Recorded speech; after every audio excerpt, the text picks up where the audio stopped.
welcome along. As they say in the United States, if you outlaw guns, only outlaws will have guns. In the United Kingdom, if you outlaw knives, not only will only outlaws have knives, but you are going to be eating your dinner with nothing but a spoon. In fact, I wouldn't be surprised if a year or two down the line, you're having to be spoon-fed baby food by Her Britannic Majesty's government. The Mayor of London, Sadiq Khan, recently announced that carrying knives in public is now banned, and that the police have broad stop and search powers to stop and search you just to see whether you might be carrying a knife. I don't know how that affects you if you go to Tesco's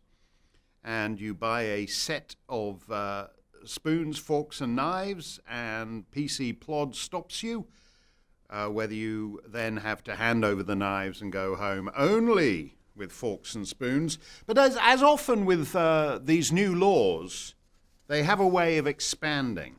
The Metropolitan Police, and remember, by the way, the Metropolitan Police didn't used to be a laughingstock. It was the original police force. 2 centuries ago, Sir Robert Peel founded the Metropolitan Police. It's the original police force of the modern era. And many of the standards and philosophies of modern policing were developed by Sir Robert and the Metropolitan Police. So the fact that they've actually now transformed themselves into a laughingstock is actually quite an accomplishment. This is Scotland Yard. Scotland Yard. The Regent's Park Police branch of the Metropolitan Police. I used to live at Regent's Park, so I was interested to see this one. They tweeted after the crackdown on knives that these items were found during a weapons suite near Mackworth House on Augustus Street. They were safely disposed of and taken off the streets. Here they are. Have a look at that. That's great, isn't it? They've confiscated 2 screwdrivers, one with a little 4-way head and one with the 2-way head. So whichever screwdriver you prefer, you're screwed. And a pair of scissors and a pair of pliers. These used to be called tools, but they're now dangerous weapons. And in the knife crackdown, they're now taking scissors and screwdrivers. This is from the Barnet branch of the Metropolitan Police in London, although they were actually in Enfield when they did this. So they're encroaching in the knife crackdown. They're encroaching on some other guy's turf. But on the Barnet branch, which is somewhere up the end of the Northern Line, haven't been there. Look at this. Look at this. What they confiscated. They got 1 knife, they got 2 pairs of pliers, and they got a garden fork, a pitchfork, they used to say. When the peasants were revolting, we used to talk about peasants with pitchforks. Pat Buchanan, when he won the New Hampshire primary in 1996, Pat said the peasants with pitchforks were coming to Washington. Well, you can't. If you want to, that's fine. If you want to overthrow the United States government, grab your pitchfork and head to Washington. If you want to overthrow the government of the United Kingdom, the peasants are no longer allowed their pitchforks. The Metropolitan Police are confiscating pitchforks. This is from the Metropolitan Police, the Shepherd's Bush branch. That's used to be near the BBC television centre, where I had some of my most miserable experiences in broadcasting, were in the greater Shepherd's Bush area. These knives were seen and removed by your local dedicated ward officers in Shepherd's Bush today. The knives are easily accessible to the public, and those who wish distract and take for the use in crime. Now, these knives here that the Shepherd's Bush police complain were easily accessible to the public, the reason they're easily acceptable to the public is that they're in a kitchenware store. So they're surrounded, for example, by saucepans, what looks like some kind of Tupperware or Pyrex, some glasses, some plates. I see a little bit of a cheese grater there. That could be outlawed next by the Metropolitan Police, because you could easily take a cheese grater and go up to some guy and grate his face off.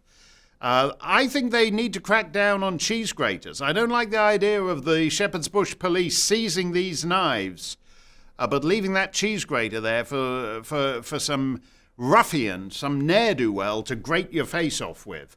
And then down, that looks like, what's that? That's for a clove of garlic, one of those things for crushing a clove of garlic or whatever. That could easily be, you could easily do some serious damage with that. Now we have the campaign from, this is part of the, as I said, knives are now banned in London.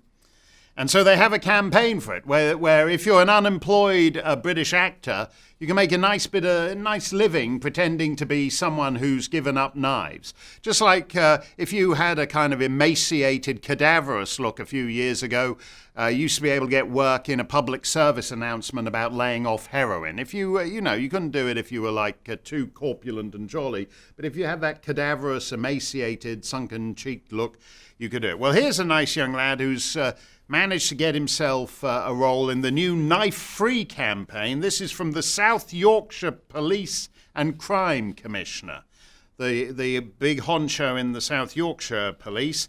And this is Ben, who's been, don't worry, there's no real Ben. This is, you've never seen, you can go all around South Yorkshire, you'll never see anybody like that.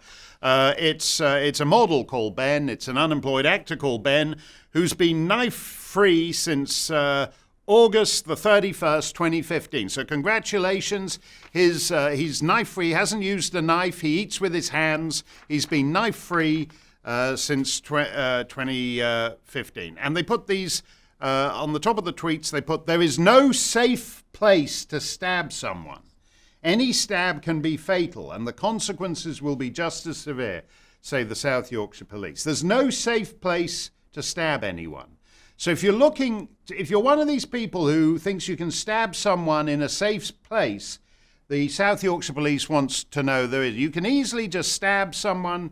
You think you're avoiding their heart, but you stab them right in the appendix. There's no safe place to stab it. If you're one of the people who like stabbing people because you thought there were safe places to stab people, then this public service announcement is for you. This is Sonny. Sonny's been knife-free since January the 16th, 2017. And this says 99% of young people aged 10 to 29, which is apparently a category in knife-carrying categories, 99% of young people aged 10 to 29 don't carry a knife. That's great. So if you're a 29-year-old and you're in a gang and you enjoy stabbing people, there's a lot of 10-year-olds who don't carry knives. And you should think about, you're 3 times their age, but try to think back to when you were a 10-year-old and go knife-free like Sonny. He's been knife-free since the 16th of January, 2017. This is Aliyah. She's just knife-free. It doesn't say from when, probably yesterday. She's doing very good. Look, she looks still got a bit of an aggressive look on her face because she's a little twitchy. She's only been knife-free for a week. Remember, it's never too late to change your life. You are full of potential, and there are always options open to you, even if they aren't clear in the moment. She looks like she's still itching to stab someone, but she's been knife-free for 48 hours, and we should encourage her in that. And then they could only afford 3 models, so here's Sonny back again. Going knife-free can be a brave and difficult choice, but your life will be better for it. So what they're trying to do, it's like Nancy Reagan, just say no to drugs, or Tipper Gore on the old inappropriate lyrics in rock songs. They're trying to tell you that just having a knife is not cool. Cool people don't have knives. Okay, you may go to dinner at Buckingham Palace, and on the right-hand side of the plate there'll be 3 knives. It doesn't mean they're cool. And the Queen could do with going knife-free. She could do with being like Sonny, who's been knife-free since January the 16th. And so we have a situation now where knives used to be an implement, used to be cutlery, are now a weapon, and it's an offense to carry a knife. The great Yogi Berra used to say, if you see a fork in the road, take it. If you see a knife in the road, don't take it, because the Metropolitan Police will arrest you. Night of the Long Knives in Germany. Do you remember that? Night of the Long Knives, I think it was 1934, if memory serves, was when cutlery drawers all over the Third Reich rose up and killed a big bunch of people on the orders of the Fuhrer, Adolf Cutler. And that's the sort of thing that could happen here if we don't take knife control seriously.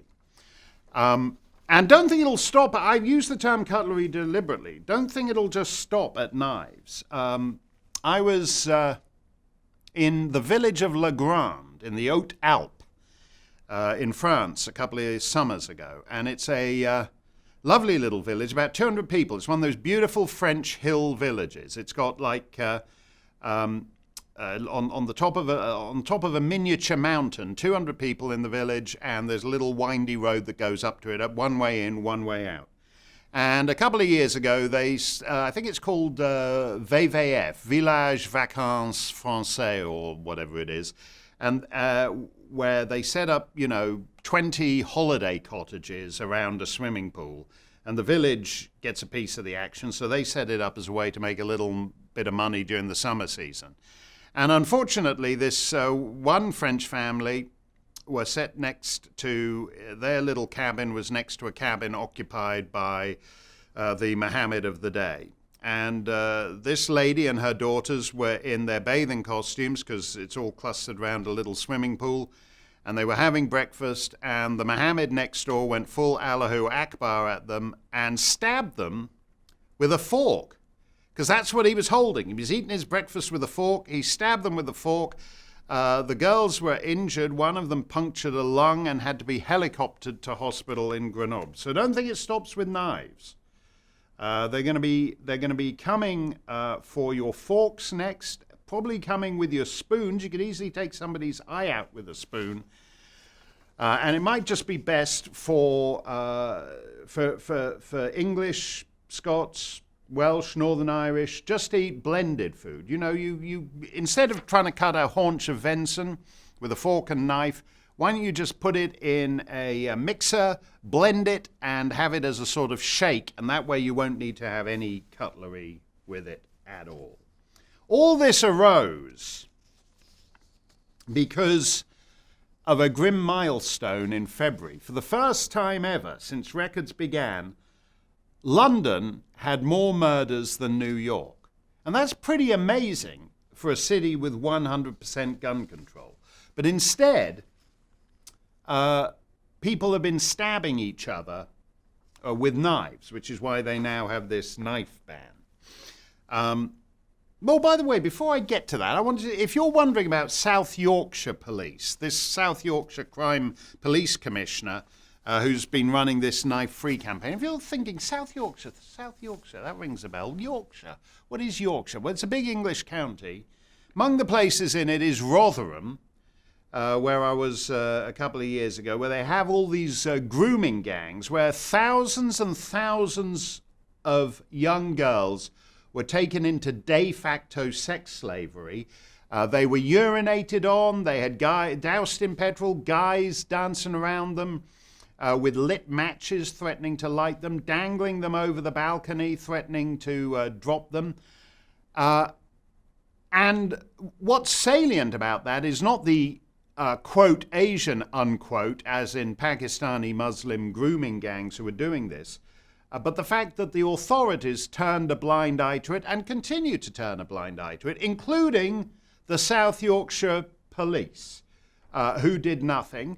And in fact, in some instances, did worse than nothing. I mean, there's actually a corruption issue in the South Yorkshire Police. I talked to two young ladies who handed evidence of this 15-year grooming disgrace that went on in South Yorkshire, and the police, quote, lost, unquote, the evidence. As the two girls I was talking about told me, the only policeman who was sympathetic to their plight mysteriously died in an accident, or as the young ladies put it to me, accident.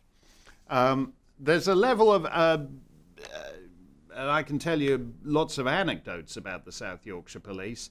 The time they came across one of these perpetrators who was having a sexual act performed on him in his car by a 12-year-old girl. And they just came by, had a bit of chit-chat with him while this girl was preoccupied down at trouser height, and then drove away. So I regard the South Yorkshire Police as having a pretty disgraceful record over the last couple of decades. And I regard all this knife-free stuff as a joke and a distraction, because, as I said, in Britain, everything is policed except crime.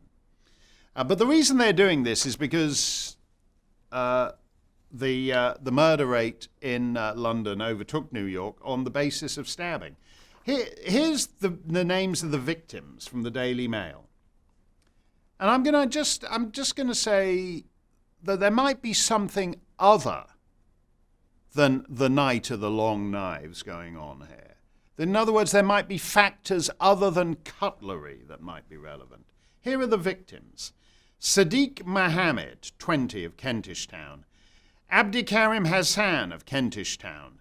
Yosef Bocci of Greenwich. Syed Khan of Ilford. Rotimi Oshibanjo of Southall. Promison Kender of Canning Town. Sabri Chibani of Streatham Common. Lewis Blackman of Kensington. Hassan Ozkan of Barking. Hannah Leonard of Swiss Cottage. Kwabena Nelson of Tottenham. Mark Smith of Chingford. Bulent Kabbalah of Enfield, Saida Hussein of Ilford, Juan Olmos Saka of Peckham. Now, there is the occasional what would have traditionally been regarded as a London name in there, like this fella Mark Smith, and a couple of other names familiar to the historic population of London. Hannah Leonard was a poor middle-aged Irish lady from Swiss Cottage near Regent's Park who was stabbed to death. But essentially that Dickensian roll call, 85% of that grim toll would have been wholly unknown to pre-multicultural London, because neither the perpetrators nor the victims would have been residents of the United Kingdom until modern immigration trends kicked in a couple of generations ago. If I were to say that on Twitter and I were a resident of London or England and Wales or the United Kingdom, Scotland Yard would stop collecting garden forks and screwdrivers and come and investigate me instead for a hate crime, for suggesting that this rampage of English cutlery has somehow got something to do with immigration. And immigration policies that, in effect, are on such a scale that they bring the feuds of the far corners of the map to the heart of the English metropolis. We're lied to, essentially, about this now. They say, Britain has always been a nation of immigrants. That's complete rubbish. There was less immigration between the Norman invasion in the year 1066 and 1950 than there is now every single year. When I was on stage in Toronto alongside Nigel Farage debating this, Nigel Farage, who's of French Huguenot descent, he pointed out that he's of French descent. I'm not sure he's a Huguenot, but he pointed out that the immigration was so rare that when you had something like the Huguenots, they're still talking about it centuries later. Now you import Somalis in sufficient number that you bring Somali cultural practices such as stabbings. And even ostensibly right-wing publications like my old friends at The Spectator seem to think that dinner party London, they ran a column the other day by some chap talking about how remarkable it was that all these Somalis stabbing each other 100 feet from where he has the most agreeable dinner parties, and he seems to think that that is likely to continue. It's not. It's not. And that's really the question. No one seriously thinks that a crackdown on knives is going to do anything to arrest the pathologies that have turned London not only into the knifing capital of the Western world, but also the acid attack, acid in the face, acid attack capital of the Western world. As I said, in Britain, everything is policed except crime. There was a story the other day about a 78-year-old pensioner, as they say over there, 78-year-old pensioner. His house is broken into by a couple of guys.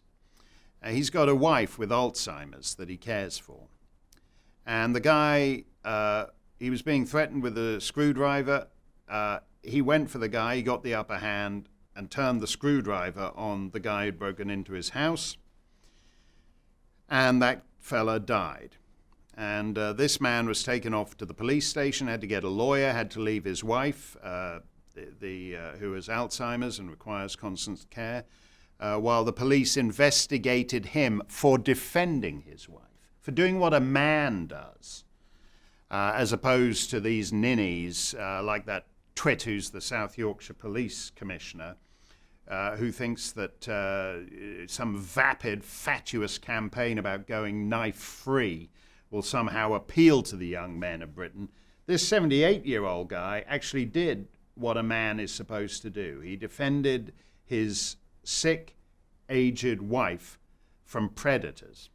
And he happened to kill this guy, so he's got a heap of trouble now because he was arrested on suspicion of murder, blah, blah, blah. Now, the guy's family, who are all this guy was a career criminal, the fellow who died.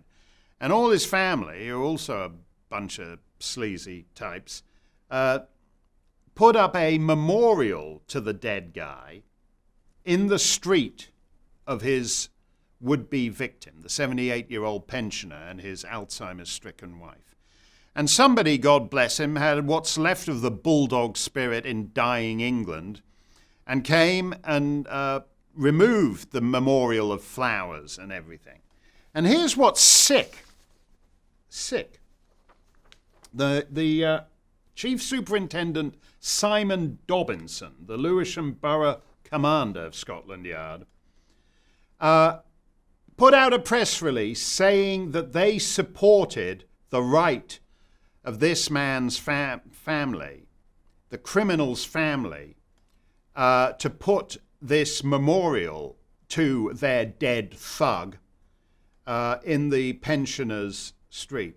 I do not want anyone to feel intimidated or that they are not being allowed to respond in a dignified way to a tragic death. It wasn't a tragic death.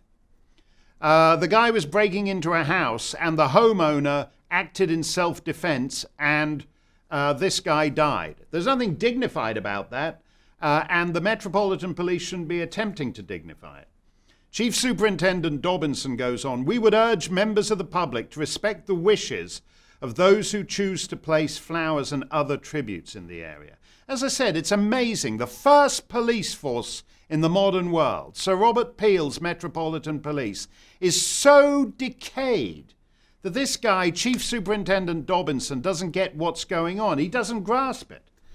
They put the memorial there as a form of intimidation to the 78-year-old man and his Alzheimer's afflicted wife. It's their way of saying to him, we know where you live. It's their way of saying to him that even though the burglary by their thug son failed, that they know where he lives and that they can still use this so-called memorial of flowers and teddy bears and whatever other fatuous pap people like Chief Superintendent Dobinson are licensing on this guy's street, that having traumatized him, they're allowed to further traumatize him by letting them know that they know where he lives. As I said, in Britain, everything is policed except crime.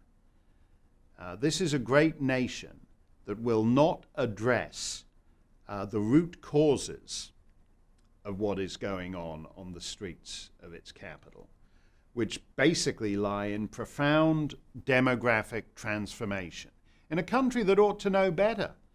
I mean, in the scheme of things, there is, if one takes a global perspective, there is absolutely minimal difference between Irish Catholics and Irish Protestants.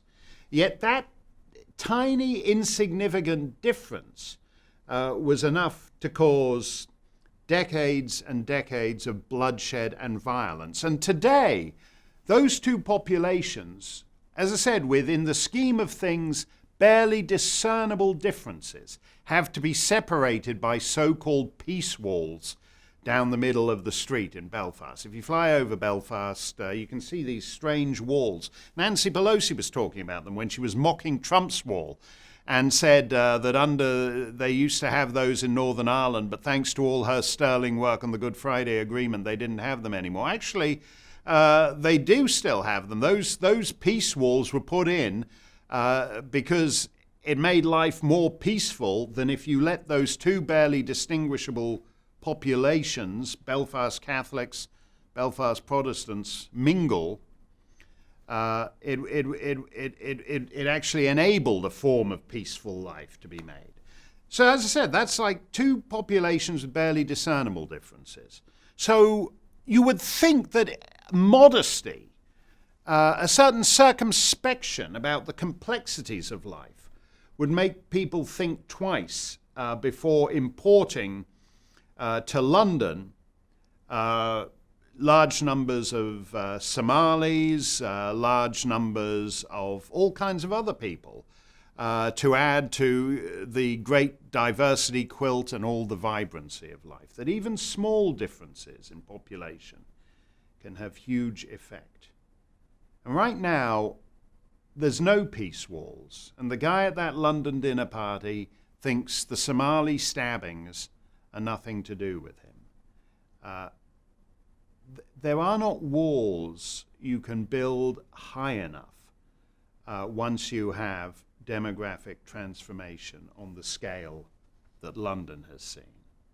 And instead, a joke constabulary wastes its time going around triumphantly announcing that it's confiscated a garden fork, that it's confiscated a screwdriver, that it's gone to a kitchenware shop and taken a bunch of knives and forks that are for sale. Once you go down that path, you can ban everything, and life will still be hell. As they say in London, have a knife day.